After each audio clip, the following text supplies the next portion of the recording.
I never imagined I'd be telling this story, not because it's hard to remember, but because it's hard to admit. It started years ago in a way that felt innocent at first, even sweet. But looking back, I can see all the signs I chose to ignore.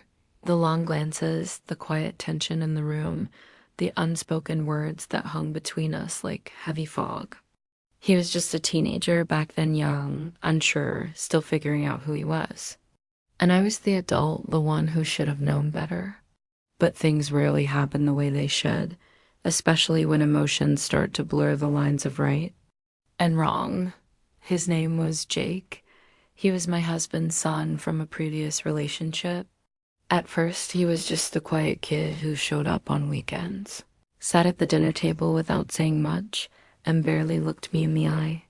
But over time, things changed. He started opening up, talking more, making jokes, and I listened. Maybe I listened too closely. I told myself I was just being kind, just making him feel welcome. But kindness can slip into something else when you're not paying attention or when you're trying too hard not to dot. My marriage wasn't in a good place. My husband and I were more like roommates than partners. We barely spoke unless it was about bills or schedules. I felt invisible in my own home. And then Jake started noticing the things my husband didn't. He'd compliment my cooking, ask me about my day, remember the little things I said. I know it sounds small, but those moments mattered. They made me feel seen again. The turning point didn't come with some dramatic moment. It was gradual. A lingering touch, an accidental brush of the arm, a look that lasted a second too long. I should have stopped it. I should have put distance between us the moment I felt something shift. But I didn't. I convinced myself it was harmless, that nothing was really happening. That lie became easier to tell every day until at WA's and single quotes T. One evening, everything changed. My husband was working late, and Jake was in the kitchen with me, helping clean up after dinner. There was nothing special about that night, no music playing, no wine, no dim lights. Just two people in a room, too close for comfort. He reached for the same dish I did, and our hands touched. I looked up, and he didn't look away. Something passed between us in that second. Something real and dangerous. I should have walked away. I didn't. I wish I could say that was the end of it, that I realized how wrong it was and set things right. But life doesn't always hand you easy endings. Sometimes it pulls you deeper before you even realize how far you've fallen. And once you're in, getting out is the hardest part. That night was just the beginning. What followed tore apart. Everything I thought I knew about myself, about love, and about what it really means to cross a line you can't come back from. Asterisk after that night in the kitchen, something shifted between us. It was subtle at first, like a quiet hum under the surface that no one else could hear, but I felt it. Every time Jake entered the room, my heart beat just a little faster. Every word we exchanged carried more weight than it should have. And the worst part, he knew it too. The next few days were a blur. I kept playing it over in my head. That brief moment when our eyes met, when neither of us said anything, but everything was understood. We didn't talk about it. He didn't bring it up, and neither did I. But from then on, things felt different. There was tension in the air that hadn't been there before. A kind of silence that said too much. I tried to carry on like nothing had happened. My husband, Mark, didn't notice a thing. He was still distant, buried in work, and hardly around. When he was home, he'd eat dinner in silence, scroll through his phone, and fall asleep on the couch. Our conversations were short and practical. There was no affection, no connection. I think a part of me had stopped expecting it a long time ago. Meanwhile, Jake kept finding small ways to be near me. He'd help with the groceries, sit with me while I watched TV, ask if I needed help with anything around the house. These were all innocent things on the surface. But the way he looked at me, the way he listened, The way his presence made me feel something I hadn't felt in years. It was dangerous. I knew it. I told myself that I had control over the situation, that I could draw a line and not cross it. But the truth is, the line had already started to blur. I was feeling things I didn't want to admit: loneliness, guilt, confusion, and something else I didn't dare name. I felt like I was losing grip on who I was supposed to be. Then there was the family weekend trip. It was something Mark planned out of the blue, maybe trying to fix things, or maybe just out of routine. We rented a cabin 2 hours away. Quiet, peaceful, surrounded by trees. Just the three of us. It should have been a chance to reconnect. But instead, it made everything more complicated. Being in close quarters only made it harder to ignore what was happening. Jake and I were constantly under the same roof, crossing paths in the kitchen, on the porch, late at night by the fire. And Mark, he spent most of the weekend on conference calls or holed up in the guest room working. It was like he wasn't even there. One night, I couldn't sleep. I went outside for some air, and there he was, Jake, already sitting on the porch, wrapped in a blanket, staring out into the dark. He looked over at me and didn't say a word. I sat beside him, and we listened to the silence. I wish I could say nothing happened, but sometimes the things that matter most aren't loud. They're quiet, slow, and steady. And once they begin, they're nearly impossible to stop. That night, I felt myself slipping deeper into something I couldn't explain, something I didn't fully understand. But I knew one thing for sure: we were heading down a path that we couldn't walk back from. Asterisk, the porch that night became a turning point, not because of anything we said, but because of everything we didn't. Sitting there with Jake, watching the trees sway in the dark, I realized how far things had come. He wasn't just Mark's son anymore. He wasn't just the teenager who used to mumble his way through dinner. He had grown up. And somehow, in all the cracks of my crumbling marriage, he had found a way in. I kept telling myself I could manage it, that if I just kept my distance, nothing would spiral out of control. But the truth was, the damage had already started. It wasn't just about Jake anymore. It was about everything I had buried for years. The loneliness, the neglect, the constant pretending. My marriage was hollow, and somewhere along the way, I had stopped caring enough to fix it, but that didn't mean I wanted to destroy everything. I had responsibilities. I had a family. The guilt hit me harder with each passing day. And the worst part? Jake didn't seem confused. He didn't act like a kid caught in something too big for him. If anything, he looked at me like he understood me better than anyone else ever had. That only made it harder to walk away. When we got back home from the cabin, things didn't settle. If anything, the tension followed us back. Mark was back to his routine, completely unaware, or maybe just unwilling to see it. He'd kiss me on the cheek in the mornings, ask if the laundry had been done, and fall asleep early every night. We didn't fight. We didn't even talk about how disconnected we were. We just went through the motions to odd around this time. Jake started spending more time at home. He said his mom's place was stressful, but he felt more relaxed here. I tried to tell him maybe he should split his time more evenly, but he just smiled and said he liked the quiet here. What he really meant was he liked being near me. And I didn't have the strength to tell him to stop. One night, I overheard a phone call. Jake was arguing with someone, maybe a friend or his mother, I couldn't tell. But he was angry. "You don't get it," he said. "Things are complicated." His voice dropped when he noticed me nearby, but that conversation stayed with me. It made me realize this wasn't just a passing thing for him. He was in deeper. Then I thought, that's when the fear really set in. I started wondering what would happen if someone found out, if Mark found out. What would it do to him? To Jake? To me? Every day felt like walking a tightrope, trying to balance emotions. lies, and secrets. And the deeper I got, the more I realized how impossible it would be to keep it all hidden. I started getting texts at odd hours, just simple things. Are you okay? Or I miss talking to you. Nothing explicit, but still dangerous. I'd delete them right away, but the guilt lingered. And yet, a part of me waited for the next one. There was no simple way out. The lines had been crossed. The feelings were real. But the consequences were just beginning to show, and I had no idea what would come next. I started waking up in the middle of the night, heart racing, drenched in guilt.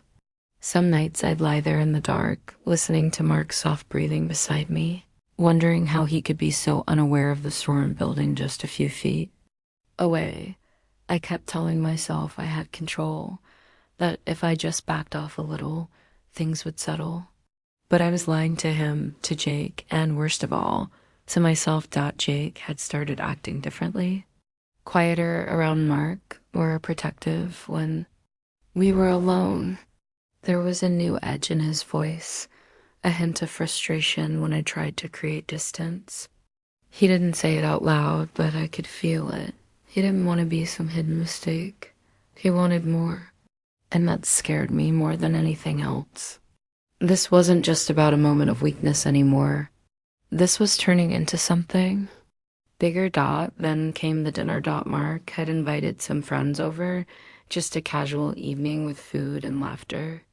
I cooked everything myself, trying to stay busy, pretending everything was fine. Jake was there too, helping me in the kitchen like he always did. But that night, something was off. He was tense, watching me too closely. And when Mark walked in and gave me a quick kiss on the cheek, I saw the way Jake's expression changed. It was brief, but it was there, jealousy. Real, raw, and impossible to hide. Later that night, after the guests left and Mark went upstairs, I found Jake sitting outside again. It was almost a repeat of that night at the cabin. Same quiet, same heavy air. He didn't look at me when I sat beside him. You're pulling away, he said finally. I didn't answer. I can feel it. He continued. You act like nothing's happening, that something is happening. You can't just pretend it's not.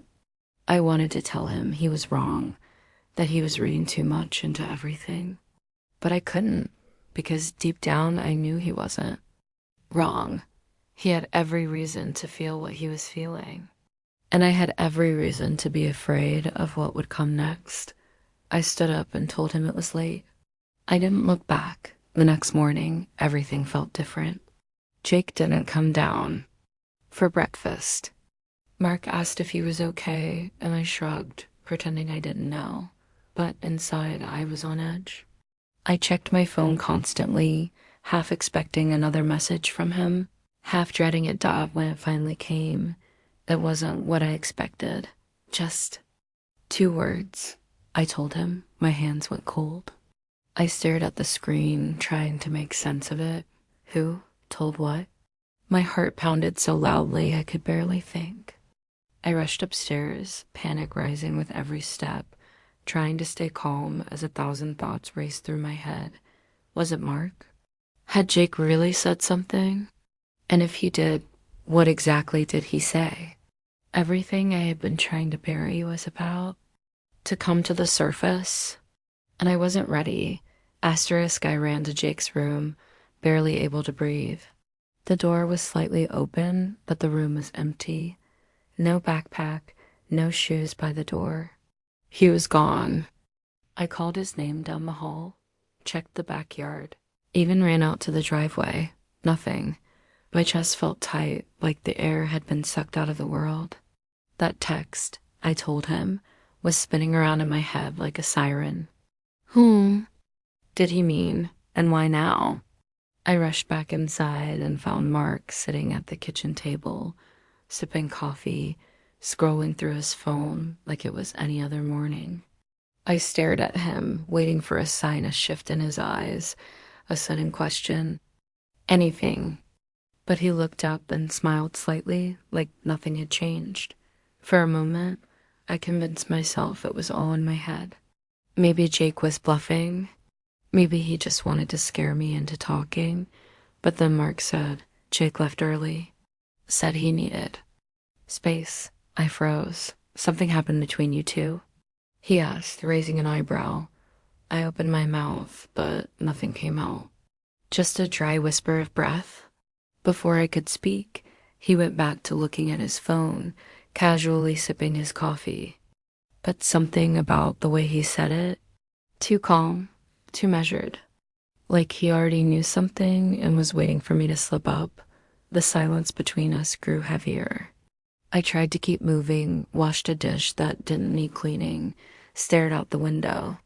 I could feel him watching me now. Every move I made. Every word I didn't say out later that afternoon, the second blow hit. A message popped up on my phone, not from Jake this time, but from an unknown number. There was no text, just a photo. It was from the cabin trip. Me and Jake sitting on the porch. It wasn't inappropriate, but it looked too close, too familiar. The kind of photo that, if taken out of context, could tear everything apart. And someone had taken it. I stared at it, heart thudding, trying to understand what was happening. Who sent it? Jake? No, he wouldn't do that. At least, I didn't think he would. But if not him, then who?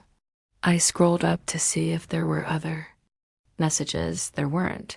Just that one photo. But the damage was already done. Someone knew. Someone had seen us. And now they had proof they could use however they wanted. The timing couldn't have been worse. Mark started asking more questions. Casual at first, how I was feeling, if anything was bothering me. But then sharper, more specific. There's something going on between you and Jake. I didn't know how to answer. My throat closed up. I lied, of course. I had to. But the way he looked at me, so calm, so unreadable, I could feel the ground shifting under me. And then he said, something I wasn't expecting. He's not just your problem anymore. I blinked, unsure what he meant. But before I could ask, he stood up and walked away. That's when I knew something bigger was happening, something I hadn't seen coming, and it was about to crash down on all of us. I followed Mark down the hallway, heart pounding. I couldn't tell if he was angry, calm, or just done.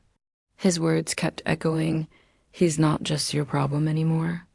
I had no idea what that meant, but I could feel the ground slipping from under me. Everything was unraveling faster than I could hold it together. He walked into his office and shut the door behind him. I stood there for a moment, unsure whether to follow or walk away, but then the door opened again. Mark stood there, phone in hand, and held it up without a word. My stomach dropped. On the screen was the same photo I'd received, the one of Jake and me on the porch. Only now there were more, a whole folder. Every image worse than the last. None were outright damning, but together they painted a picture. One that couldn't be ignored. I didn't take these, Mark said quietly. They were sent to me 2 days ago, from Jake's mother. I felt my knees weaken. Of all the people, I never thought she'd be watching. I never imagined she'd be the one to catch on. She said Jake's been acting strange.